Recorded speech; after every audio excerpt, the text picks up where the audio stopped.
Alam mo ba na sobrang dali lang gawin itong trend na ito at libre lang? Tara, tuturuan kita. Una mong gawin is punta ka sa Google at i-search mo lang Flow Lab at i-click mo itong link na ito and then click Create with Flow. Tapos mag-login ka gamit ang Google. Then click mo ulit yung Create with Flow. Then New Project. I-tap mo lang yung plus button sa taas at i-click mo ang Upload Image. Then select Photo Library at pumili ka ng image na gagamitin mo.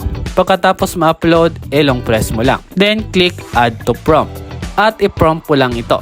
Nasa description ng yan or nasa comment section. I-click mo muna ito at pumili ka ng ratio.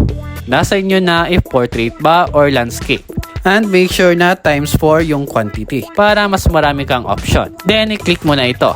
Pagkatapos mag-generate na yan ng 4 na image. Diyan tayo pipili kung anong scene yung gusto natin. Nag-prompt pa ulit ako ng 4 dahil wala akong nagustuhan. At nag-insert ako ng front angle sa aking prompt. Nasa inyo na kung anong angle yung trip nyo.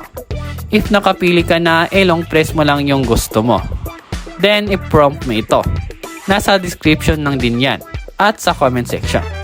Next, pindutin nyo ulit ito. Make sure na i-select nyo yung video at i-select ang ingredient. At kayo na bahala kung portrait ba or landscape. At times 1 lang yung gagamitin natin dahil limited lang kapag video. Then, isend mo na. At ito na yung result. Dahil may extra credit pa tayo, ginawan ko na lang yung isang image. At ito din yung result. At kayo na bahala saan nyo gustong i-edit, sa CapCut ba or sa TikTok na mismo. Kaya for more tips and tutorials like this ay i-follow mo na ako.